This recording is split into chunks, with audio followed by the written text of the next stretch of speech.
제가 이제 가을절기 우리가 이제 하이라이트죠. 가을절기의 절정이라고 부르는 용키푸르가 오늘 저녁부터 시작이 됩니다.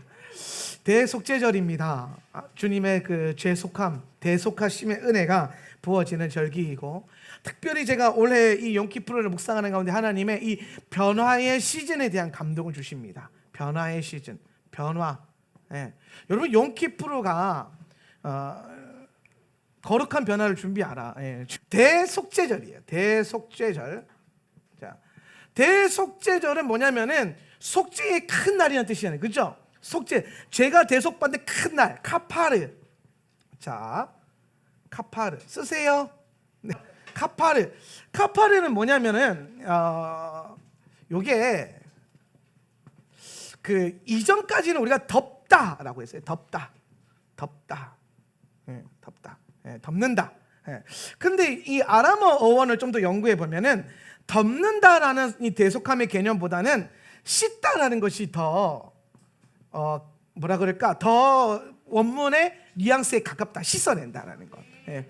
그래서 이 두 개 다 참 중요해요. 자, 제가 항상 이 속죄에 대한 설교를 할 때에 예수의 보혈의 능력, 예수의 피가 우리에게 어떠한 능력을 주는가, 카파르의 능력이 부어지는데, 카파르는 첫째 덮는다 그랬어요. 그렇죠? 둘 다 한번 살펴볼까요? 덮는다라는 것은 뭐냐면 내 죄를 덮어요. 내 죄를 덮는다라는 겁니다. 예. 근데 여러분 잘 보세요. 여러분이 죄를 지어서, 여러분 죄인이야. 우리가 죄인인데, 오늘 우리가 예수를 믿는다는 것은 뭐냐면 예수님의 보혈이 나의 죄성을 덮어버리는 거예요. 그죠? 예. 자, 그러면 여러분 무슨 현상이 일어나냐면, 여러분 안에 여러분 그 지었던 죄에 대한 어떤 분량과 죄가 있어요, 없어요? 있죠. 자, 덮었잖아요. 덮다라는 개념이 이런 거예요. 죄가 있는데, 죄성이 있는데 여전히 내가 지은 죄에 대한 것이 사라지지 않았어요. 예. 죄의 책도 있고 죄에 대한 대가 지불도 해야 되고, 다만 이 죄에 대한 대가 지불만 예수께서 하신 거예요. 그러나 우리 안에는 여전히 죄성이 있고 죄가 있죠. 예. 근데 이 죄 때문에 내가 죄인이 되는 게 아니라 그랬죠. 자, 이거 잘 이해하셔야 돼요. 죄 지어서 죄인 되는 게 아니에요. 할렐루야. 예. 오늘 예수께서 여러분의 보시는 의, 죄는 뭐라 그랬어요? 그렇지, 의의 부재. 예. 이번에 대구 가가지고 대구 신학교 가서 강의하는데, 죄가 뭐야? 의가 뭐야? 심판이 뭐야? 그러니까 죄는 이제 들은 상식이 있잖아요. 우리가 막 뭐 예수님의 의가, 그래서 그게 왜 죄인데? 막 이러면서 막, 그러니까 사람들이요. 제가 거기서 이제 항상 제가 뭐 신학교 가서 첫 강의하면 우리 전사님들이나 사역자한테 하는 말이 있는데, 뭐냐면 모르면서 아는 척하지 마라. 이게 가장 큰 문제예요. 몰라요, 뭐가 정확하게 뭔지. 그냥 감으로 아는 거죠. 감으로, 문맥적으로 알고 역사로 알고, 들은 풍월이 많고 설교가 많으니까 대충 아는 거지 정확하게 모르는 거예요. 그러면 여러분 오늘 이 마지막 때에 우리가 마지막 세대, 이 선두주자적인 세대의 이 걸음을 걸어갈 때에 정말 중요한 것 한 가지가 뭐냐면 바른 방향으로 가는 겁니다. 바른 방향으로 가려면은 이 방향이 정확한지 안 정확한지 알아야 될 거 아니에요. 이 방향이 뭐냐? 하나님의 말씀이란 말이에요. 말씀이 나의 표대예요. 말씀이 나의 방향성이라고요. 그런데 우리는 말씀을 너무 대충 알아요. 대강 안다고요. 얼추 알아요. 근데 정확하게는 몰라요. 그러니까 제가 토라 가르치면서 계속 우리가 셋업하는 게 뭐냐면 정확하게 아는 거. 성경 전체가 무엇에 대한 말씀을 하고 있는지. 그러니까 죄라고 하는 것도, 죄인이라고 하는 게 죄가 뭐냐면은 의의 부재고, 사망이 뭐라 그랬어요? 그죠? 생명의 부재고, 또 뭐 있노? 어둠 뭐라 그랬어요? 빛의 부재고, 저주, 그렇지, 복의 부재. 예. 그러니까 예수 그리스도 안에 하나님께 속한 이 하나님의 형상이잖아요. 이건 형상, 그분의 형상. 하나님의 형상이 없어지는 걸 죄, 사망, 어둠, 저주 이렇게 말하는 거예요. 그러니까 우리가 맨날 신종론적인 어떤 질문을, 윤리적인 질문 던지면, 하나님이 살아계시면 왜 악인이 있고 죄인이 있느냐, 이런 쓸데없는 질문을 한단 말이에요. 예. 이게 왜 쓸데가 없냐면 하나님은 죄를 창조하신 적이 없어요. 하나님은 악을 창조하신 적이 없다고요. 하나님은 여러분을 만드실 때 의롭게 만드셨고 영생을 누리고 생명을 누리도록 만드셨단 말이에요. 문제는 우리 안에 그 의와 생명과 빛이 없었기 때문에 죄와 사망과 어둠과 저주가 나타난 거예요. 얘는 그러니까 여러분 잘 보셔야 될 게 뭐냐면, 요게 지금 세상을 다스리고 있잖아요. 그죠? 요게 지금 세상을 다스리고 있다고. 이 세상에서 주인 노릇하고 있어요. 요게 용키푸르는 뭐냐면 요 주인 노릇하는 게 다 하야하고 요게 주인 노릇하는 거예요. 요거 이해됩니까? 그러니까 대속죄절의 핵심이 뭐냐면 요 주인 노릇하던 요게 하야하고 내려가고 예수 안에서 예수가 의요 생명의 빛이요 복이잖아요. 그럼 예수께서 이제 세상에 주인 노릇, 왕 노릇 하시게 하는 날이 용키푸르 대속죄절이란 말이에요. 자, 이렇게 이해되시죠? 네. 그러면은 잘 보세요. 우리가 한 가지 더 알아야 될 게 뭐냐면 우리가 맨날 이것과 씨름한다고. 그죠? 어떻게 해도 죄성을 이겨볼까? 뭐 어떻게 하면 어둠을 물러가게 해볼까? 뭐 어떻게 하면 내가 사망 권세를 이겨볼까? 어떻게 하면 내가 저주를 내 삶에 흐르는 저주를 끊을까? 이런 고민을 엄청 많이 하잖아요. 근데 잘 보세요. 얘네는 존재하는 게 아니에요. 이것만 깨달아도 우리가 영적 전쟁에서 엄청나게 승리할 수 있어요. 얘네는요 이것에 대한 부재라는 개념이잖아요. 그죠? 성경이 말하는 게 그 부재라고 하는 건 뭐냐면 얘는요 실상이 아니라 허상이에요. 허상. 이거는 허상. 근데 희한한 게 얘가 눈에 보여. 저주받은 내 인생이 보이고, 그죠? 예. 불 끄면 어두컴컴해지고, 예? 사람이 생명이 떠나가면 죽은 시체가 되고 주검이 되지 않나요? 네페시가 되잖아요. 네페시. 근데 애초에 하나님은 우리에게 네페시가 아니라 네페시 하야로 우리를 창조하셨단 말이에요. 산영으로, 생명으로. 그러면 잘 보세요. 요거는 허상인데 우리 육안으로 보이고요. 요거는 실상인데 영안으로 보이는 거예요. 그러니까 믿음은 바라는 것에 실상이요 보이지 않는 것에 증거다. 믿는다는 것은 뭐냐면은 현상인 허상을 추구하지 않고 실상인 영성을 추구하는 거예요. 영적인 세계를, 영계를 추구하는 거란 말이에요. 그러니까 세상 사람들의 말이 통해요, 안 통해요? 안 통하는 게 정상이라는 거예요. 예수 안 믿는 사람이랑 말이 안 통하고 예수 안 믿는 사람이랑 가치관이 안 통하고 안 통하는 게 정상이란 말이에요. 정상. 이해됩니까? 네. 그러니까 우리가 자꾸 보면은 이 허상이 덮여 있는 경우가 너무 많다.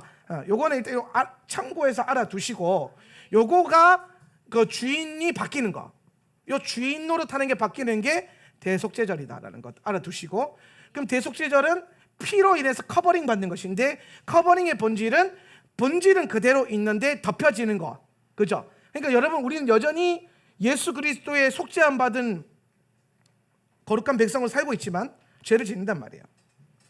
죄를 지어요. 여러분이 털어서 먼지 하나 안 나온 사람이 있어요? 없어요. 털면 당연히 먼지 나오는 게 정상이에요. 타락한 세계에 살고 있으니까. 예. 그런데 여러분이 죄를 지었다고 해서 주님이 여러분을 죄인으로 보시냐? 이게 아니라는 거예요. 왜? 오늘 우리가 내 안에 여전히 죄가 있고 여전히 다루어지지 않은 죄도 있고 죄성도 있어요. 그런데 오늘 여전히 우리에게는 뭐가 있냐면 예수 그리스도의 보혈의 커버링이 있단 말이에요. 카파르, 그분의 덮으심, 보혈로 덮으심, 보호하심. 예. 제가 이거 설교할 때마다 항상 그거 설교하잖아요.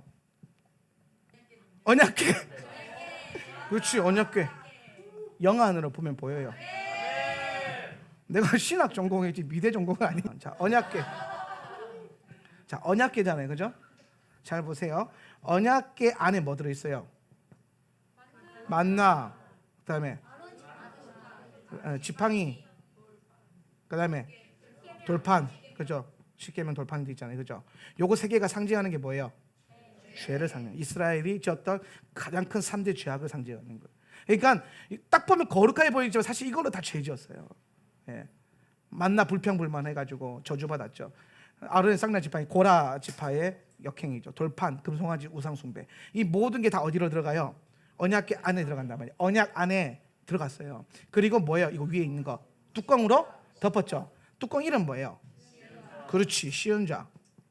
시은자 해석하면 은혜의 보좌. 보좌라고 하는 건 누가 앉는 거? 왕이신 예수께서 앉는 장소를, 그죠? 오늘 여기 앉았다는 거예요, 주님이. 예. 오늘 우리의 모든 죄성을 가지시고 집어넣으시고 뚜껑 덮으시고 거기에 앉으셨단 말이에요. 그럼 이거 다시 꺼낼 수 있어요? 못 꺼내요? 못 꺼낸단 말이에요. 참소치 못하게 되죠. 오늘 예수님의 보혈의 능력이 카파르 덮다라는 의미로서 본다면 이런 역사가 있는 거예요. 근데 제가 이게 뭐 아람어로 이게 옳습니다, 이게 옳습니다, 학자들이 이걸로 씨름하더라고요. 근데 제가 보니까 성경적으로 보니까, 저는 학자는 아니고 성경을 가르치는 사람이니까 성경적으로 보니까 요거는 구약의 시즌의 해석이 가깝고, 요거는 예수께서 다시 오시면 일어나는 신약의 시즌. 이러니까 딱 이해되죠, 그죠? 예수의 보혈이 구약에서는 뭐 하는 용도? 덮어서 유보시키는 용도. 뭐에 대해서? 죄에 대한 대가 지불에 대해서. 진짜 피가 오기 전까지 어린 양의 피, 소피, 염소 피로 계속 짐승의 피로 뭐 하는 거예요? 죄를 씻는 게 아니에요. 죄를 뭐 하는 거? 덮어가지고 계속 유보시키는 거예요. 유보. 뭐가 올 때까지? 예수께서 흘리실 그 보혈의 때가 올 때까지 구약은 계속 짐승의 피로 덮어놓는 거예요. 덮어놓는 거예요. 그런데 예수께서 오셔서 하시는 일이 뭐예요? 덮는 거예요? 아니요. 계시. 따라서 계시. 오늘 예수께서 계시의 본체이신데, 계시의 본질은 뭐냐면요, 따라합니다. 드러내는 것. 그러니까 구약은 비밀, 감추어진 것이고요, 신약은 뭐예요? 계시, 드러내는 거란 말이에요. 오늘 예수께서 오셔서 하신 게 뭡니까? 다 들춰내는 거예요. 짐승의 피로 덮어놨던 거, 종교적으로 덮어놨던 거, 율법으로 덮어놨던 거, 그 모든 것을 다 들추어내는 거예요. 그래놓고 쫙 깔아놓고 봐라, 나다, 이 얘기하는 거예요. 이 모든 것이 의미하는 바가 바로 예수 그리스도 당신이심을 증명하신 게 뭐예요? 이 땅에 오셔서 행하시는 초림과 재림의 사역이란 말이에요. 자, 여기까지 이해되시면 아멘. 이해하셨죠? 예. 여기까지 이해되시죠? 그죠? 그러니까 구약에서는 이 언약궤와 시은자를 생각하면 이 속죄에 대한 개념이 딱 이해된단 말이야. 아, 죄를 덮는 거구나. 그런데 예수께서 오셔서 진짜 피, 짐승의 피가 아니라 어린 양이신 예수 그리스도의 보혈을 흘림으로써 이 카파레가 이제 뭐가 된다? 씻다라는 기능을 이루게 되는 거예요. 씻는 용도가 되는 거예요. 그러니까 잘 보세요. 구약에서는 항상 피가 무슨 용도? 바르고 덮는 용도. 그렇죠? 근데 신약에 오면, 계시록 가면은 그 성도들이 입고 있는 밝고 빛나는 흰 옷을 뭐 합니까? 어린 양의 피로 빨아서 입는다. 그러니까 신약에 오면 피의 용도가 뭐의 용도가 되는 거예요? 옷을 빠는 거, 씻는 거의 용도가 되는 거예요. 씻어내는 거. 예. 그러니까 이제 여러분은 날마다 그리스도의 보혈로 죄를 씻김 당할 수 있고, 씻김 받는 거예요. 그러니까 이제 구약적인 세계관이 아니라 신약적 세계관으로 넘어오셔가지고, 아, 예수님의 피가 내게 덮여있고, 여러분이 보혈로 기도하고 보혈로 덮을 때에 실제로 여러분이 지었던 모든 죄가 원래 없었던 것처럼 무효가 되는 은혜의 역사가 일어날 줄 믿으시길 바랍니다. 할렐루야. 귀신이 하는 말이 뭐냐면, 마귀가, 사단이 별명이 뭐예요? 거짓의 아비잖아요. 그럼 얘가 하는 말 다 거짓말이에요. 뭐에 대한 거예요? 우리 주로 사단이 와서 하는 게 뭐예요? 참소죠. 뭐에 대한? 여러분이 지은 죄에 대한. 그러니까 여러분, 이게 그래서 막 사단이 막 네 죄 지었잖아, 막 그래서 막 죄 지었잖아. 그랬을 때 우리 안에 올라오는 질병이 하나 뭐예요? 아마따 병이 올라오잖아요. 아마따 이러면서 막 끊어진단 말이에요. 아마따는 질병에 그 치유받아야 돼. 아멘. 분명히 내가 막 하나님 아들의 정체성, 보혈의 능력으로 막 강하게 담려고 왔는데 막 예배 막 드리고 있는데 갑자기 원수가 와서 네 지난주에 죄 지었잖아. 아마따 그러면 쪼그라든단 말이야.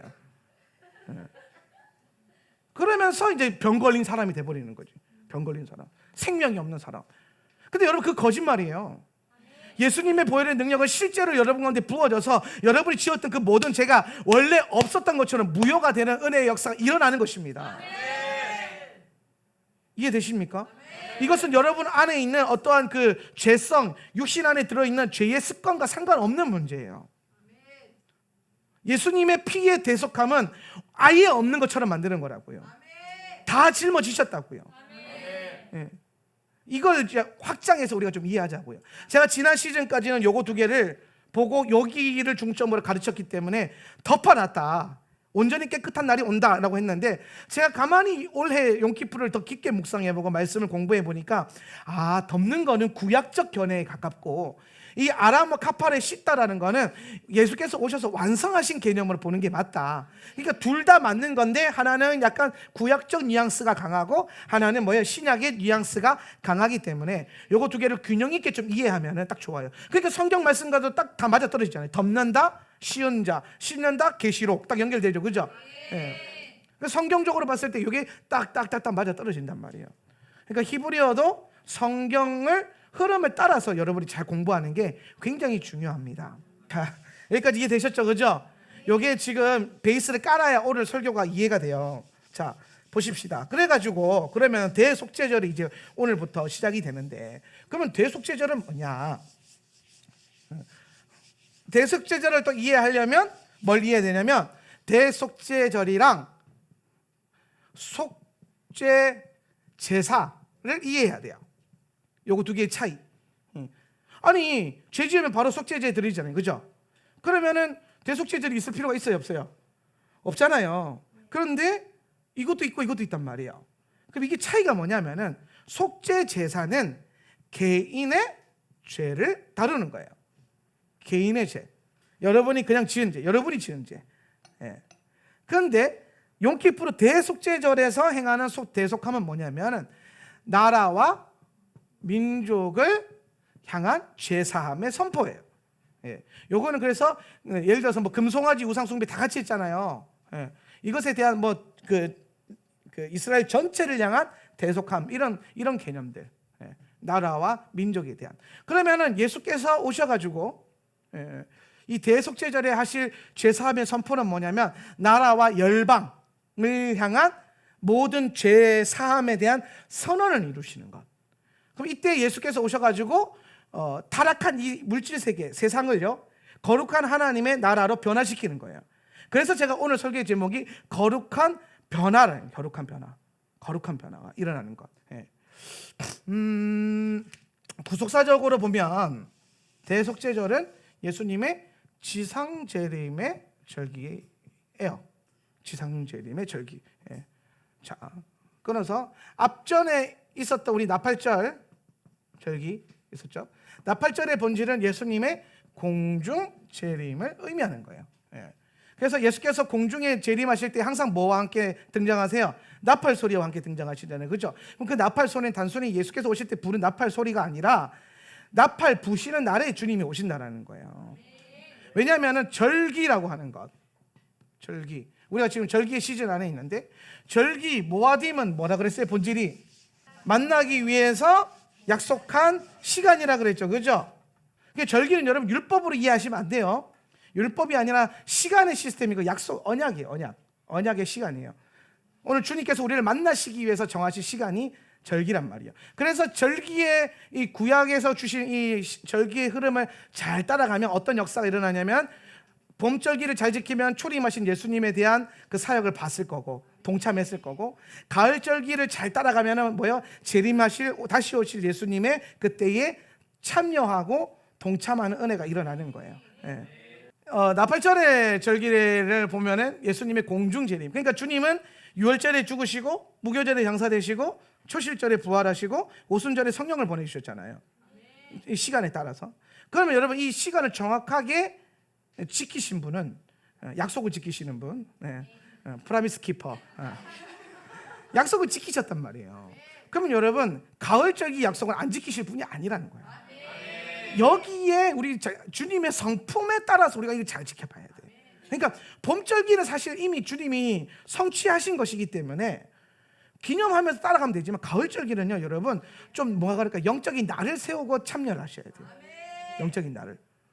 그래서 이때 어떻게 예수님이 오시나, 주님의 재림에 대한 어떤 갈망을 갖고 신부의 영으로 동참하게 되는 게 가을절기다. 그래서 제가 봤을 때 예수님이 오실 때 나팔 부는 게 아니고요, 나팔 부는 날에 예수님이 오시는 거예요. 날짜를 미리 정하신 거예요. 날짜를. 그러면은 나팔절 날짜도 주님이 정하신 거고, 용키푸르 날짜도 주님이 정하신 거고, 수콧 장막절 날짜도 주님이 정하신 거예요. 뭐 하시려고? 우리를 만나러 오시려고. 그래서 예수님이 약속을 그 3,500년 전에 하셨단 말이에요. 모든 민족들에게 3,500년 전에 그 약속 지키러 곧 오신다라는 거죠. 그럼 왜 이 약속을 3,500년이나 걸려서 하시느냐? 제가 늘상 말씀드리잖아요. 예수님은 시간 개념이 잘 없으세요. 시간 관념이라는 게 좀 약간 약하세요. 왜 그러냐? 성경 읽어보니까 하루가 1000년 같대요. 1000년이 하루 같고. 그러니까 내가 내일 오리라 그랬을 때 1000년이 걸릴 수도 있고요, 내일 오실 수도 있어요. 이해되시죠?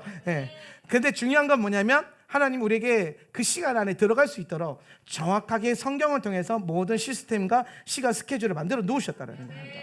그래서 우리가 이 토라를 회복하는 것과 동시에 하나님의 시간을 회복해 가는 게 굉장히 중요해요. 우리는 그동안 우리의 육신의 스케줄과 육신의 시간에 따라서 산단 말이에요. 그런데 이제 여러분의 시간을 하나님의 절기와 월삭과 샤밧을 중점으로, 하나님이 우리에게 그 약속하신 시간을 중점으로 살아보세요. 이렇게 그러면 여러분 삶 가운데 주님의 카이로스의 그 영역이 점점 넓어진다는 것을 느끼게 될 거예요. 크로노스가 흐르고 있어요. 예. 어떤 사람에게는 카이로스가 이런 파동으로 올 수 있어요. 1년에 한 번, 두 번, 세 번, 네 번, 다섯 번, 여섯 번 만날까 말까, 주님의 역사가 일어날까 말까 하는 것. 그런데 여러분, 하나님의 시스템 안에서 보면 일단은 뭐예요? 샤밧 1년에 52번. 그 다음에 중기적 파동으로 보면 뭐예요? 월사 12번. 그죠? 그 다음에 큰 파동으로 보면 뭐예요? 절기 7번. 이게 다 교차하면요, 어마어마한 하나님의 시간이 주님을 만나는 이 카이로스를 내가 경험하는, 카이로스와 내 시간이 겹쳐지는, 주님의 영원을 터치하는 시간이 굉장히 많아지겠죠. 예. 그러니까 실제적인 하나님과의 동행이 일어나는 것은 하나님의 시간 안에서의 회복과 연합이 중요하다. 자, 우리가 지금은 흩어져서 예배하고 있어요. 지금 대정에서도 예배 모여 있고, 뭐 애월에도 모여 있고, 제주시에서도 모여 있고, 예. 다 흩어져 있어요. 그리고 뭐 제가 알기로는 현재 뭐 미국에서도 같이 예배하고 있을 거고, 예, 세계 각국에 흩어져서 예배를 하고 있는데, 그럼 우리가 장소적으로는 다 흩어져 있지만 같은 시간에 예배하는 시간에 모여 있잖아요. 그죠? 그러면서 시간 안에서 뭘 이루는 거예요? 시간 안에서 영으로 하나 되는 은혜와 축복을 누리고 있는 게 예배라는 거예요. 우리 하울란 세터 처치가 지금은 흩어져서 예배하고 있지만은 시간 안에서 영으로 우리가 지금 하나 되어서 예배하고 있다는 것을 놓치면 안 돼요. 그래서 여러분 지금 예배하고 있는 각 그 가정과 일터와 사무실 그 모든 처소마다 주님의 실제적인 임재가 동일하게 부어질 것이고 한몸됨의 은혜 역사가 일어날 것입니다. 자, 여기까지 이해되시죠? 그죠? 예. 그래서 절기를 지킨다라고 하는 개념보다는 절기는 주님이 지키시는 거예요. 자, 이렇게 생각해야 돼요. 우리는 이렇게 배웠거든요. 지금까지 절기를 지키냐 안 지키냐, 율법을 지키냐 안 지키냐, 이렇게 생각했단 말이에요. 근데 막상 지나고 보니까 율법을 지키신 분도 성취하신 분도 주님이시고, 그렇죠? 내가 모세의 율법과 예언자의 글을 완성하러 왔다, 성취하러 왔다 그랬잖아요. 그렇죠? 약속을 지키시는 분도 주님이시다. 절기도 우리가 지킨다고 들어가 있지만 사실은 실상은 그분이 지키셔야 완성이 되는 거잖아요. 예. 그럼 우리는 그분이 지키실 그것을 보기 위해서 모여 있는 거죠. 주님이 무슨 일을 행하실지, 이 시즌 가운데, 이 가을 시즌 다시 오셔서 온 열방을 향해서 죄를 속죄하시고 어떠한 변화와 어떠한 나라를 일으키실지, 그게 궁금해서 우리는 그 시간 안에 이제 모여 있는 겁니다. 매년 그 시간 안에 우리가 들어가면서 주님이 오셔서 행하실 그 놀라운 거룩한 변화의 시즌을 목도할 수 있는 성도들이 되세요. 오늘 하나님의 역사가 풀어지고 있을 때에 그 하나님의 역사를 관망하는 교회가 있고요, 그 하나님의 역사 가운데 동참하면서 목도하는 교회가 있습니다. 저는 하울란 세터 처치가 주님의 거룩하고 선한 일에 동참하는 교회가 되기를 원해요. 그러려면 여러분 시간 약속 잘 잡아야 돼요. 자, 그래서 대속제절이 되면은 주님의 지상 재림이 일어난다. 지상 재림. 그러니까 주님의 재림은요, 데살로니가전서 4장 16절에서 17절 보면은 공중에서 한번 일어나고, 스가랴서 말씀 보니까 그 올리브 마운틴 감난산에서 한번 일어나죠. 지상 재림 2단계를 걸쳐서 내려온다. 예. 그래서 나팔절 저기는 공중 재림하시는 것. 자, 보세요. 주님께서 하늘로부터 친히 내려오실 것이다 그랬죠. 그렇죠? 하늘, 여기서 말하는 하늘은 뭐예요? 3층 천을 말하는 거예요. 3층 천. 하늘은 3층 천이고, 그 다음에 17절에서는 우리가 구름 속으로 이끌려 올라가서 공중에서 주님을 영접하리라 했는데, 공중은 어디예요? 2층 천을 말하는 거예요. 그래서 성경에서 말하는 1층, 2층, 3층이 있는데 1층은 땅이에요. 땅이란 표현을 많이 써요. 그 땅은 뭐냐? 우리가 이 땅에서 보이는 하늘, 1층 천. 2층 천은 뭐냐면 그 밖에 있는 우주예요. 이걸 성경에서는요 공중이라고 그러죠. 공중. 3층 천은 뭐냐면은 주님의 보좌가 있는 영적인 세계예요. 이거를 성경에서는 뭐라고 했냐면 하늘이라고 했어요. 하늘. 예. 그래서 보면 여러분 16절에서 친히 하늘로부터 내려오실 것이다. 그랬더니 뭐냐면 하늘은 여기서부터 내려오신다는 거예요. 그죠? 내려오셨어요, 한 단계. 그리고 우리는 공중으로 올라갈 것이다. 그죠? 우리는 올라가고 그분은 내려와서 만나는 장소가 어디예요? 공중이라는 거예요. 근데 여러분 지금은 사단이 이거 좀 잘 지금은 공중 권세를 누가 잡고 있어요? 사단이 잡고 있죠. 그죠? 사단이 원래 어디 출신이에요? 하늘 출신이죠. 그죠? 여기 있었단 말이에요. 하늘 출신인데 반역해가지고 쫓겨났는데 땅으로도 못 갔어요. 왜? 이때 땅의 주인이 누구였어요? 아담이었잖아요. 땅의 주인은 아담이고 하늘의 주인은 하나님이시고, 그러니까 사단이 내어 쫓겨낼 만한 장소가 중간인 공중밖에 없었어요. 그래서 공중 권세를 잡은 거예요. 공중 권세를. 그래서 여러분 뭐 음모론일 수도 있고 뭐 할 수도 있는데, 저는 그 영적인 실제로 보는데 뭐 UFO라든지 외계인들 이런 잡다한 설 있잖아요. 그거 다 마귀가 장난질하는 거예요. 그 마귀의 주 무대가 그쪽 동네예요. 그래서 막 불빛 번쩍이고 사라지고, 그래서 광명성, 계명성 이런 얘기가 있잖아요. 그렇죠? 이쪽 무대가 마귀 주 활동 무대란 말이에요. 마귀들의 주 활동 무대. 그러니까 여러분 잘 알아야 될 게 뭐냐면, 우리가 오해하는 것 중에 하나가 뭐냐면, 마귀가 이 땅의 권세를 잡고 있다, 이 세상의 권세를 갖고 있다라고 착각할 수가 있어요. 왜냐면 우리가 그렇게 쉽게 배웠으니까. 근데 아니에요. 마태복음 18장 18절, 예수께서 다가와서 그들에게 시작. 예수께서 다가와서 그들에게 말씀하셨다. 나는 하늘과 땅의 모든 권세를 받았다. 아멘. 자 보세요. 하늘과 땅의 권세를 누가 가지셨어요? 예수님이 갖고 계세요. 이거는 예수님이 갖고 계신 거야. 자, 여기까지 이해되시죠? 그럼 여러분, 땅의 권세를 지금 누가 쥐고 계세요? 예수님이 쥐고 계세요. 그래서 어떤 일이 일어나냐면, 땅에 대해서 예수의 이름을 선언하면 먹히는 거예요. 땅에서 귀신 들린 자들한테 예수의 이름을 선언하면 먹히는 거예요. 여러분, 이게 영계는요, 절기설계해야 되는데, 영계는 굉장히 법적이에요. 법적이에요. 귀신도 여러분에게 막 마음대로 못 들어가요. 물론 이제 그럴 때가 가끔 있어요. 통로가 열리면. 귀신도 나름대로 합법적인 어떤 루트가 있어야 돼요. 시기 질투 미움 다툼 뭐 이런 게 왜 버려야 되냐? 미움 다툼 시기 질투 버리고 우리 모두 사랑, 이런 걸 왜 해야 하냐면, 미움 다툼 시기 질투가 마귀가 합법적으로 들을 수 있는 권한이에요. 이해되시나요? 죄성이라 그러잖아요. 죄의 문. 그러니까 주님도 원수도 문이 열려 있어야 들어가는 거예요. 그래서 신디 제이콥스가 그런 얘기하는 거예요. 대적의 문을 취하라, 파쇄하라. 대적의 문이 우리 삶 가운데 원수가 드나드는 문이 있는데, 그거를 파쇄하라, 이 얘기하자는 말이에요. 영계의 원리를 알면 그래요. 법적이거든요. 그러니까 여러분, 땅에서 귀신들이 활동해요, 안 해요? 하잖아요. 그게 불법이에요. 이해가 되세요? 왜 예수의 이름으로 기도하면은 치유가 일어나고 귀신이 떠나가고 하나님의 역사가 일어나냐면은, 지금 귀신들이 땅에서 활동하고 있는 모든 일들이요, 불법이에요.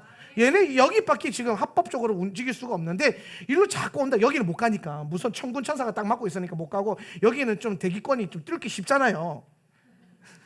그러니까 여기로 내려온단 말이야. 그래서 활동을 한단 말이에요. 미혹을 하는 거예요. 그래서 귀신들이 어떤 영역을, 사실 이거 교정 좀 합시다.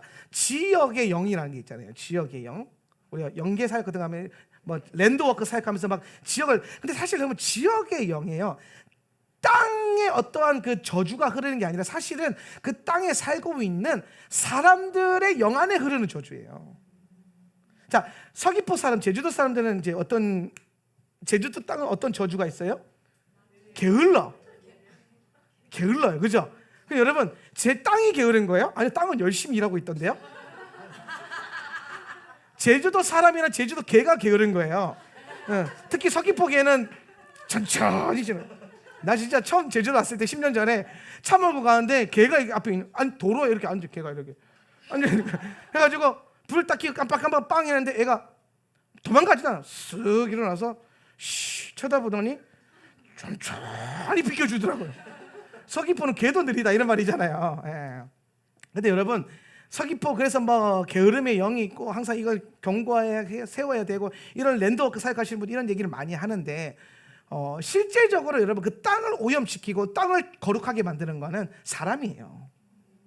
자, 하나님의 땅 베델, 그 땅이 거룩해서 베델이 된 거예요? 아니에요. 야곱이 그 땅에서 하나님을 체험하고 선포하잖아요. 그래서 흐르는 거예요. 그래서 사실은 여러분, 우리가 그 땅의 권세, 지역의 권세를 생각할 때는 그 지역의 사람들을 생각해야 돼. 사람들, 영. 귀신들은요 땅에 뭐 우리가 이제 그 뭐 땅에 귀신이 붙어 있지 않잖아요. 귀신 다 어디 붙어 있어요? 사람에게 붙어 있잖아요. 사람. 여러분 안에 다 들어가 있잖아요. 빼내고 가세요. 할렐루야. 고이 모셔놓고 가지 마시고 예배 왔으면 한번 좀 빼고 그리고 좀 채우고 그래서 다시는 못 들어도 문 좀 단디 단속하고 그래서 기도는요 문 단속 잘하는 거예요. 언제 들을지 모르니까 틈만 있으면 들어오니까 걔네는. 그래서 영적으로 보면은 땅과 하늘의 권세는 예수께 있고 그리고 그 권세를 우리에게 아버지 이름을 예수의 이름을 통해서 쓸 수 있는 권한을 주신 거예요. 그래서 우리가 예수의 이름으로 땅에 활동하는 모든 귀신에게 선포하면은 떠나갈 수밖에 없는 이유가 바로 거기에 있는 거예요. 여기에 있는 게 불법이고 귀신이 여러분의 삶 가운데 그 질병을 주고 문제를 일으키고 교회를 흔들어가는 게 다 불법이에요. 불법. 그럼 합법적으로 기도하시면 돼. 어떻게? 예수의 피로 뿌리고 바르고 덮고 예수의 이름으로 선포하고 그럴 때에 오늘 합법적으로 물러가는 역사가 일어날 거예요. 자, 그러면은 예수께서 내려오시고 우리가 올라가면은 이제 귀신은 어떻게 됩니까? 공중 권세를 잡고 있었던 사단이 어떻게 돼요? 이 공중 권세 주님이 내려왔으니까 다시 이걸 회복하시는 거잖아요. 그죠? 그러니까 예수님이 재림하실 때 사단이 어디로 가요? 이제 갈 데가 없잖아요. 땅에도 못 가고 하늘에도 못 가고 공중에서 쫓겨나가지고 어디로 갑니까? 무저갱으로 가는 거예요. 이해되시죠? 그러니까 여기로밖에 또 이제는 갈 데가 없어요. 얘는. 그래서 예수께서 오시고 우리가 올라가면은 이제 하늘과 땅과 공중의 모든 권세를 예수께서 취하시는 것이기 때문에 얘가 이제 갈 만한 장소가 무저갱밖에 없단 말이에요. 그래서 무저갱에 천년을 박아 놓는 거예요. 그리고 이 땅에 수컷, 진정한 수컷 천년왕국인 장막절이 풀어지는 겁니다. 자, 여기까지 이해되시죠? 그래서 우리는 그 중간 단계 나팔절과 수컷 장막절을 향해 가는 이 중간 절정의 무대 위에 지금 우리가 서 있다라는 거예요. 그래서 이 시간을 잘 보내는 게 중요해요. 그럼 우리가 이 용키푸르를 어떻게 보낼 것이냐? 첫 번째 성경을 보니까 이렇게 말하고 있습니다. 23장 27절 레위기 23장 27절인데요. 일곱째 달 열흘날은 시작. 일곱째 달 열흘날은 속죄일이다. 너희는 이날에 거룩한 모임을 열고 고행하며 주에게 살라 바치는 제물을 바쳐야 한다. 자, 그 다음에 29절에 보니까요. 이날에 시작. 이날에 고행하지 않는 사람은 누구든지 자기 백성에게서 끊어지게 하여야 한다. 그러니까 여러분 용키푸르는 뭐 하는 날이냐면요. 고행하는 날이다. 고행이 뭐냐? 개역 개정에서는 뭐라고 했냐? 스스로 몸을 괴롭게 하는 날이다 그랬어요. 몸을 괴롭게 해야 된다. 몸을 왜 괴롭게 하느냐? 몸이 문제가 있어서 그러냐? 그게 아니라 오늘 대속죄절은 우리 모든 나라와 민족을 향한 죄가 대속받는 날, 속죄함 받는 날이잖아요. 그러면 우리가 그 대속함 받기 전에 죄가 어떤 건지를 죄에 대한 슬픔과 괴로움을 우리가 묵상하게끔 그래서 다시는 그 죄를 짓지 않게끔 하는 마치 우리 유월절 만찬 나누면 유월절 세대를 하면요 카르파스를 소금물에 찍어 먹잖아요. 카르파스 소금물에 찍어 먹으면서 뭐예요? 내가 구원받기 이전에 죄악된 삶을 그 죄의 종로를 타면서 죄 그 쓴 나무를 짠 소금물에 찍어 먹는 그런 괴로운 시절을 떠올려 보는 거죠.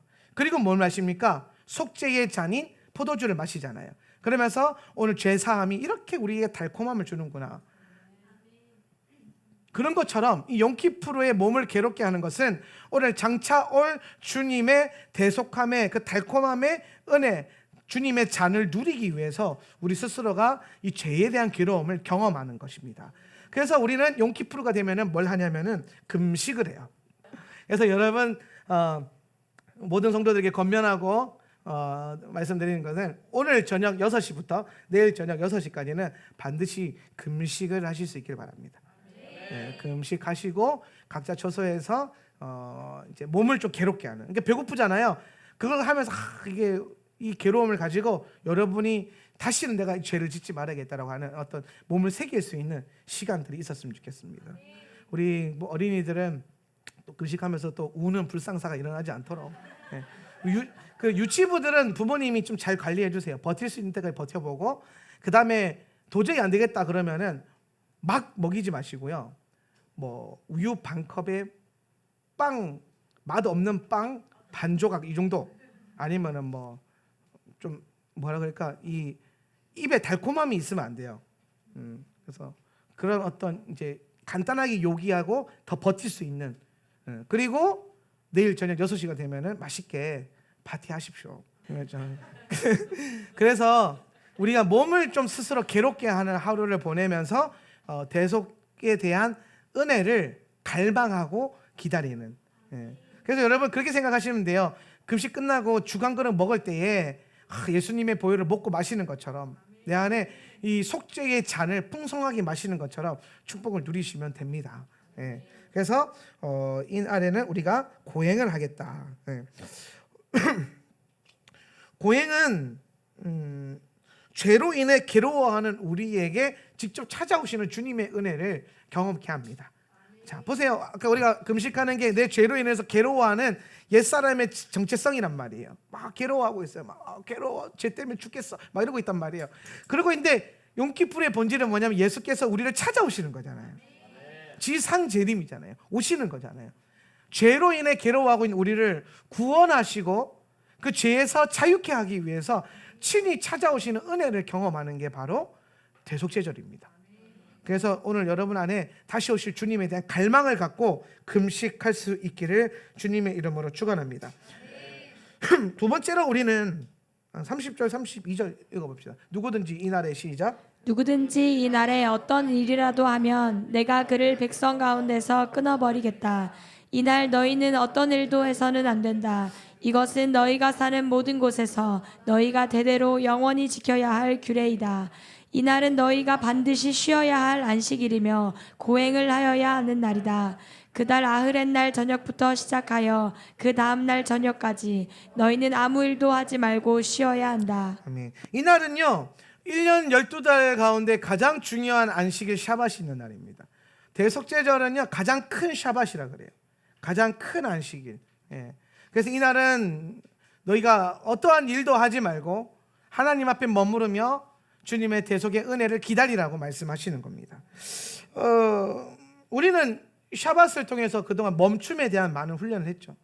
실제적으로 저희 공동체 안에 많은 분들이 안식일을 이제 즐겁게 보내고 계시고 멈춤의 미학을 배워가고 계시죠. 달리는 것만이 능사가 아니구나. 하나님 멈추라고 할 때 멈추는 게 큰 은혜를 누리는 것이구나 하는 것을 경험하고 계실 겁니다. 오늘 이 절기도 마찬가지입니다. 절기 샤밧이라고 하는데요. 절기 샤밧, 뭐 무교절 안식일도 그렇고 대속절 안식일도 마찬가지인데 우리가 멈출 수 있는 은혜와 축복을 누려야 됩니다. 그런데 말씀이 오늘 성경이 좀 세게 말씀하셨어요. 그죠? 안 쉬면 끊어버리겠다 하셨는데 설명을 좀 해드릴게요. 자, 그러면은 제가 아까 전체적인 설교하면서 구약에서 보는 하나님의 말씀의 관점과 포인트와 신약에서 예수께서 성취해 가시는 포인트가 조금 달라요. 왜 다르냐면 예수께서 오시기 전과 이후가 좀 달라요. 은혜의 실제가 임한 것과 은혜의 그림자가 임하던 시대는 달라요. 그래서 그림자 시대는요 쉽게 설명하면 이런 거예요. 절기를 중심으로 제가 설명을 해드릴게요. 절기. 자, 제가 토라 가르치러 다니면 꼭 처음 토라 배우는 교회에서 하는 말이 있어요. 크리스천들도 절기를 지켜야 됩니까? 크리스천들도 율법을 지켜야 합니까? 이런 얘기를 합니다. 그럼 저는 반드시 얘기합니다. 지켜야 합니다. 그런데 이렇게 말하면 다들 시험 들잖아요. 율법주의자 이러잖아요. 그런데 지키는 방법이 달라요. 자, 절기를 예를 들어 볼게요. 절기.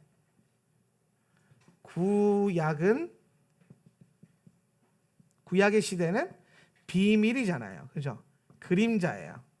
본체가 안 왔어요. 그래서 우리는 이걸 비밀과 그림자의 시스템으로 따라가야 돼요. 제가 아까 그랬죠. 눈에 보이는 게 실상이에요? 안 보이는 게 실상이에요? 안 보이는 게 실상이죠. 그죠? 눈에 보이는 건 생각보다 허상이에요. 여러분 지금 다 허상이라고, 허상. 이해되십니까? 목사님 되게 잘생기고 멋있어 보이잖아요. 그죠? 허상이에요. 허상. 실상. 여러분이 내가 어떤 존재인지 모르잖아요. 앞에서 멋있게 설교하고 똑똑하게 설교하는 것만 보지 내 안에 얼마나 더럽고 추한 게 있는지 아무도 모르잖아요. 그러니까 여러분 그거는 허상이에요. 모른다니까요. 주님만 아세요. 나의 실상은 한명진 목사의 실상. 이건 하나님만 아세요. 그러니까 만약에 혹시나 나중에 언론이 떠들어도 믿지 마세요. 허상이에요. 예. 주님만 아신다니까요. 그래서 저는 절대로 언론 안 믿어요. 미디어 안 믿어요. 왜? 허상이거든요. 예. 이게 뭐 악마의 편집부터 시작해서 얼마나 많은 그 악한 것들이 있어요. 네. 물론 뭐 아닌 땐 굴뚝에 연기 나랴 이런 말도 있겠지만은 결국에 주님 보좌 앞에 섰을 때에 판단받는 것 외에는 그 어떤 것도 우리를 판단할 수 없어요. 그러니까 교우관계 안에서도 판단하지 말고 사랑하셔야 돼요. 네. 백보자 심판 때 앞에서 우리가 판단받으면 돼요. 누구도 판단할 수 없는 거예요. 왜? 허상이니까. 네. 자, 그러면은 보세요. 구약은 비밀과 그림자잖아요. 그러면은 요거는요 실상이 오기 이전이기 때문에 허상의 시스템으로 지켜야 돼요. 그럴 수밖에 없어요. 그림자니까. 아까 근데 눈에 보이는 게 허상이라 그랬죠, 그죠? 그래서 뭘로 주로 많이 지켰냐면 육신의 행함으로 따라가는 거예요. 육신의 행함으로. 네. 자, 여기까지 이해되셨죠? 그래서 구약은 다 뭐뭐 해라, 하지 마라, 안 하면 죽는다, 끊어진다. 그러니까 주로 다 뭘 향해서 말하는 거예요? 행함과 육체에 대한 얘기를 하는 거거든요. 예. 그런데 여러분 신약은요 비밀이 아니라 계시예요. 이거 잘 들으셔야 돼요. 또 오해해가지고 뭐 지킬 필요 없어 이러면 또 곤란해져요. 뭘 몰라. 자세히 보세요. 계시는 뭐냐면은 드러난 거란 말이에요. 감춰져 있던 게 드러났어요. 그림자가 아니라 뭐예요? 실상이 왔어요. 예수님이. 그래서 그 예수님이 실상으로 오셔서 뭐 하셨냐면은 여기는요 언약하신 거고요. 언약하신 거고 여기서는요 성취하셨어요. 성취. 예. 그렇기 때문에 뭐 성취하시고 오늘 육으로 행하던 이 시스템 안에 뭘 불어넣었냐면요 영적인 행함을 불어넣었어요. 영의 행함. 행함이 시스템이라면 육의 시스템으로만 돌아가던 이 율법을요 영의 시스템을 뭐요 인해서 돌아가도록 하나 되게 하셨다는 거예요. 하나 되게. 자, 얘가 이 안에 들어가서 이제 육의 행함이 이전에는 율법주의로 행위의 판단으로 내가 이걸 살아가도록 만들었는데 이제는 성령께서 이 안에 들어오셔가지고 성령의 감동함하는 것 깨달음과 가르침 안에서 이게 행하도록 만드는 거란 말이에요. 그러니까 영의 행함이라 해서 육이 안 돌아가는 게 아니에요. 육이 돌아가는데 죄와 사망의 법으로 돌아가는 게 아니라 생명과 영의 토라로 돌아가는 거예요. 이거 이해되세요? 쉽게 설명하면 이전에는 말씀 보고 율법주의로 이거 해라 하지 마라 이거 했다 큰일 났어 이렇게 살았는데 그게 아니라 이제는 우리가 기도함으로 성령이 주시는 감동 안에서 이 말씀을 살아내고 그런 말 많이 하잖아요. 목사님들이 구약의 율법을 다 지킬 수 있습니까? 그러면서 아니요 이게 습관이 돼서 우리가 다 같이 뭐 그거 봐요 율법을 애초에 못 지키도록 만들어져 있어라는 헛소리를 해요. 여러분 하나님이 그런 분이 아니에요. 하나님이 우리가 지키지도 못할 거를 줘가지고 우리를 괴롭히고 막 죄의 뭐 한계를 느끼게 하고 막 망하게 하시는 분이에요? 아니요. 오늘 예수께서 이 땅에 오셨을 때에 율법을 나는 완전히 지킵니다라고 나타났던 수많은 사람들이 있었어요. 어렵지 않아요 생각보다. 근데 그게 온전한 게 아니었다는 거예요. 예수님이 봤을 때는. 왜? 생명이 흐르지 않고 사랑이 흐르지 않은데 네가 네 몸뚱아리로 육신으로 거룩한 정결의 예식만 따라갔다고 해서 그게 완성된 게 아니다라는 거예요. 영이 돌아가야 돼요. 사랑과 생명의 영이. 그래서 죄와 사망의 법과 생명의 성령의 법이 충돌한다고 해서 하울이 죄와 사망의 토라, 생명과 영의 토라 이게 두 개가 같이 돌아가는 거예요. 같이. 그래서 영의 토라 안에서 육이 변화되는 거. 자, 그렇게 따지면 오늘 신약에 예수께서 이미 계시로 영으로 우리에게 어떻게 행해야 될지, 어떻게 지켜야 될지 가르쳐 주신단 말이에요.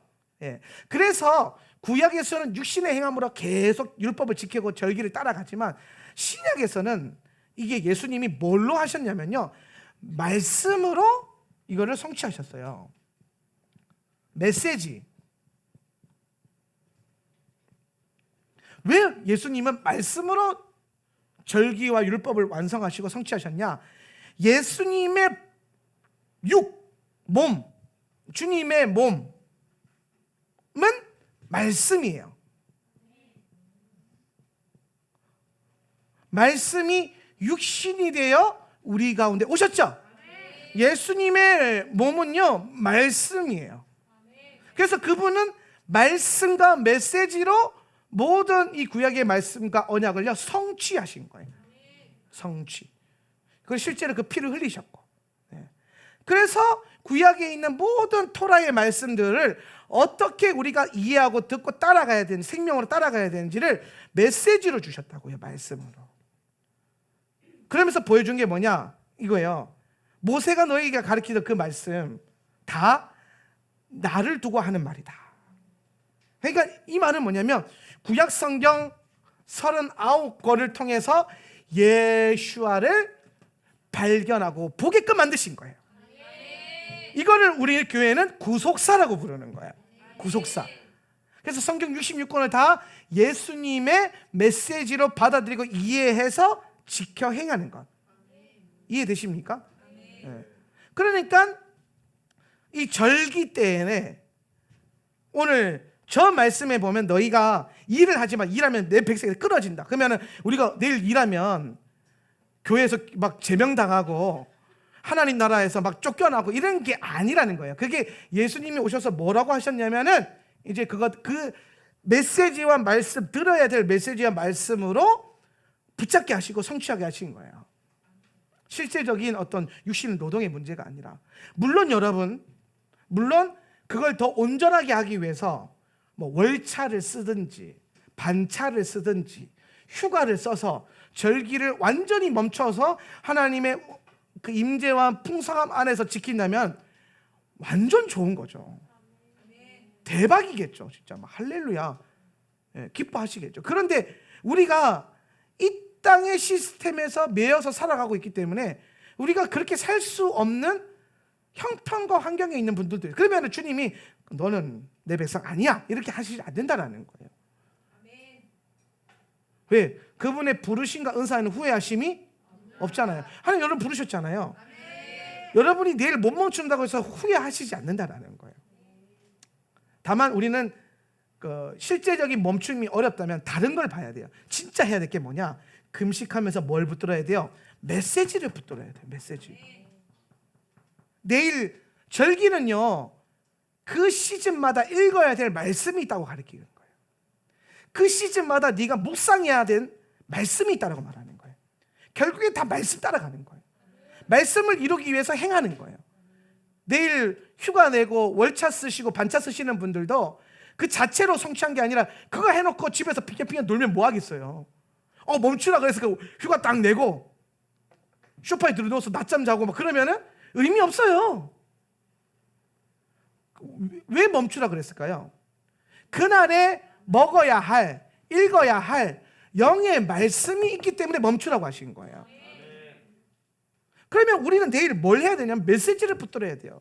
이걸 붙들기 위해서 휴가를 쓰고 월차를 쓰고, 안 되면은 틈틈이 시간을 쪼개서 쓰고, 안 되면 계속 방법을 고안해야죠. 뭐 어떡하겠어요. 뭐 화장실 갈 때마다 보고 막 그래야죠. 뭐 화장실을 내일 자주 가는 거지.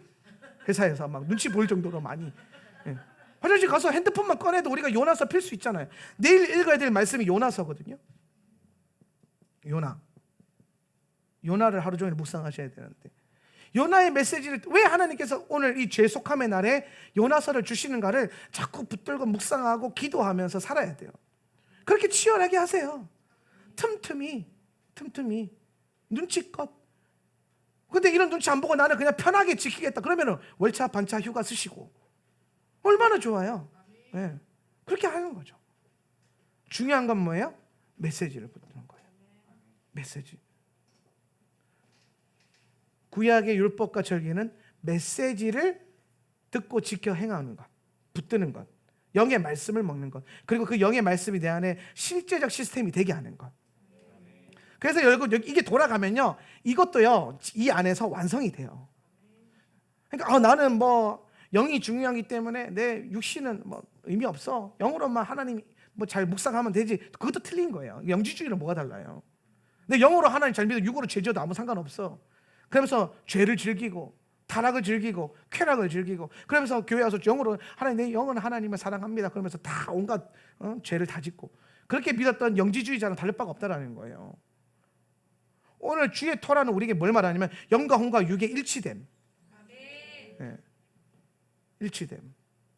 근데 오늘 절기의 본질은 주님의 시간 안에서의 거룩함이기 때문에 여러분이 그 시간을 거룩하게 만들 수 있다는 거죠. 메시지를 붙들고 영으로 기도하며 나아갈 때에 견고한 시간이 세워집니다. 그래서 내일 하루 동안 여러분이 안식을 보내고 말씀을 붙들고 메시지를 붙드는 은혜가 있었으면 좋겠습니다.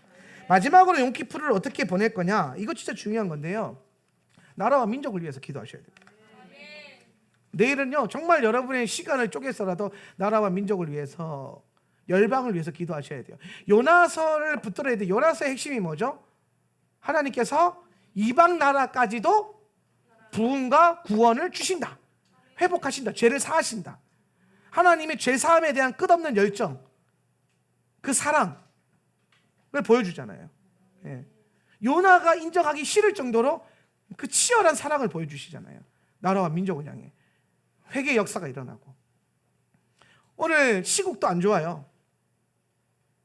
정치적으로, 정권적으로 나라와 교회가 이렇게까지 대립을 했을 때가 있었나 싶을 정도로 대립하고 있고, 교회와 교회도 이미 분열의 영안에서 쪼개져 가지고 대립하고 있고, 나라도 정말 치열해요. 막 보수 진보 쪼개져 가지고 너무 이렇게 치열하게 전쟁을 하고 있어요. 그럴 때 여러분, 우리는 뭐 할 거냐? 내일 나라 민족을 위해서 울며 기도하세요. 이 나라 이 민족 주님 불쌍히 여겨달라고 기도하세요. 여러분, 절대로 속지 말아야 될 것, 이 나라는 소망이 없다는 마귀의 속삭임에 동의하지 마세요. 대한민국 망했다, 뭐 정권 때문에 망했다, 코로나 때문에 망했다, 뭐가 망했다, 이사 가야 된다, 뭐 이민 가야 된다, 속지 마세요. 오늘 의인 10명만 있어도 주님께서 부흥과 회복을 주신다고 약속하셨는데, 오늘 이 나라 이 민족 안에 여전히 기도하는 교회가 있고 기도하는 성도들이 있습니다. 우리 교회만 정신 차리고 기도해도 70명은 기도할 수 있어요. 할렐루야. 우리 네트워크 안에 정신 차리고 기도해도 500명은 기도할 수 있고요.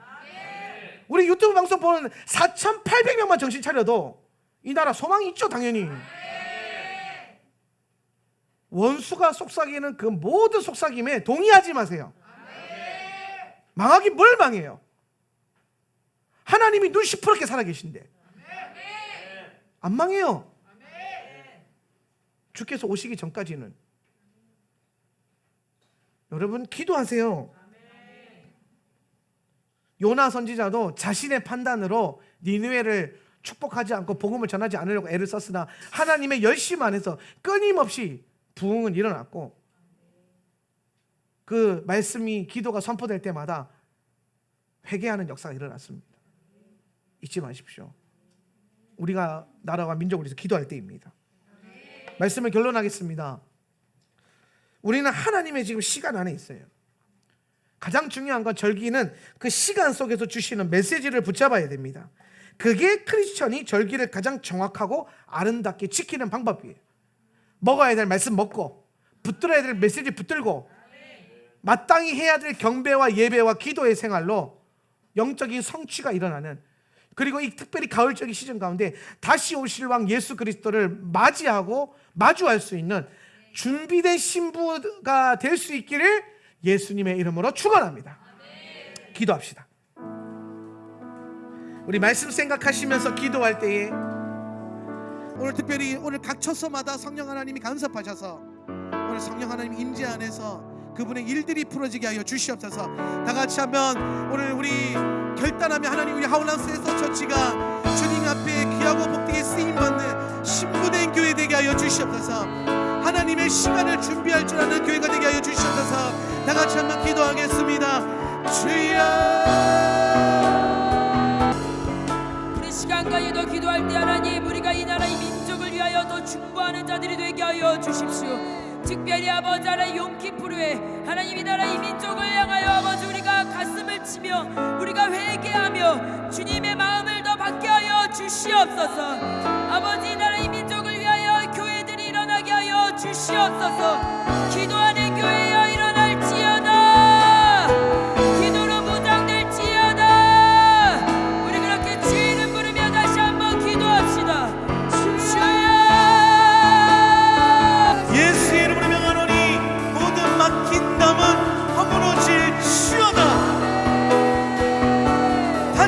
문은 열릴지어다. 모든 질병은 예수 이름으로 고침받을지어다.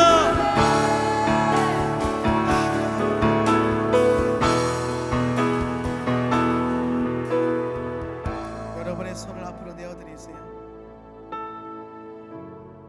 성령님, 우리가 믿음으로 손을 내어드립니다. 이 믿음의 손 위에 성령님 역사하십시오. 열린 하늘문에서부터 내려오는 그 영광, 그 기름 부으심 더 깊게, 더 무겁게,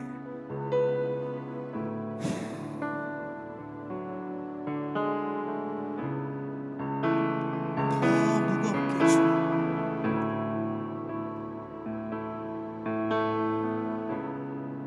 더 내려오세요. 더 부어주세요.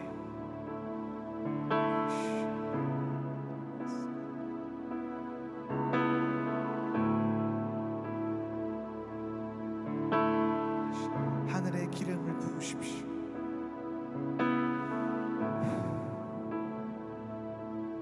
생기가 불어와서 오늘 우리에게 신선한 기름을 부어주십시오. 남풍에서 불어오고 북풍으로 불어오고 오늘 우리의 삶을 당신의 생기로 충만하게 채우십시오.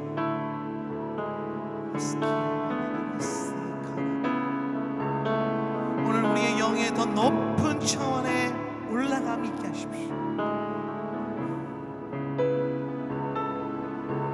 오늘 우리의 영 안에 주의 말씀이 더 확장되고 넓어지게 하십시오. 하나님의 나라가, 더 깊은 하나님의 나라가 오늘 우리의 심령 가운데 임함을 봅니다. 오늘 우리의 심령 가운데 예수님 왕으로 좌정하십시오. 당신의 킹덤이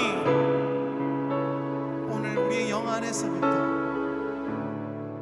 그 다스리심, 그분의 통치가 더 견고하게 오늘 우리 안에서 흘러나오는 당신의 영의 흘러나옴을 통하여 오늘 우리의 가정이, 오늘 나의 일터가 주님의 임재로 채워질 것입니다. 오늘 믿지 않는 가정 안에 오늘 이들의 기도를 통하여, 이들 안에 있는 성령의 흘러나옴을 통하여 너와 내 집이 구원을 얻으리라, 너와 내 집이 구원을 받으리라. 장소와 공간을 넘어 영의 흘러나옴 안에서 너와 내 집이 구원을 받으리라. 오늘 이 언약의 말씀이 성취됨을 봅니다. 당신의 이루심을 바라봅니다.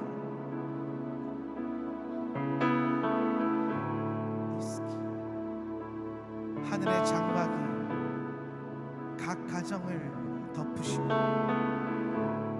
그 안에 당신의 나라가 임하게 하십시오. 뜻이 하늘에서 이루어진 것 같이 오늘 나의 삶 가운데도 동일하게 임할지어다.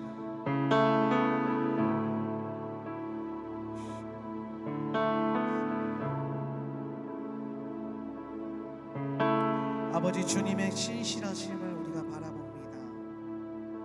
믿음으로 손을 내어드립니다. 오늘 우리의 믿음대로 또 당신의 계획하신 대로 이루어 주십시오. 지금은 우리 주 예수 그리스도의 은혜와 아버지 하나님의 극진하신 사랑과 보혜사 성령 하나님의 내주교통 충만 임재하심이 오늘 주님의 시간 안에서 예배하며 결단하는 모든 성도님들의 가정과 처소 가운데 지금으로부터 영원히 함께 있을지어다. 아멘.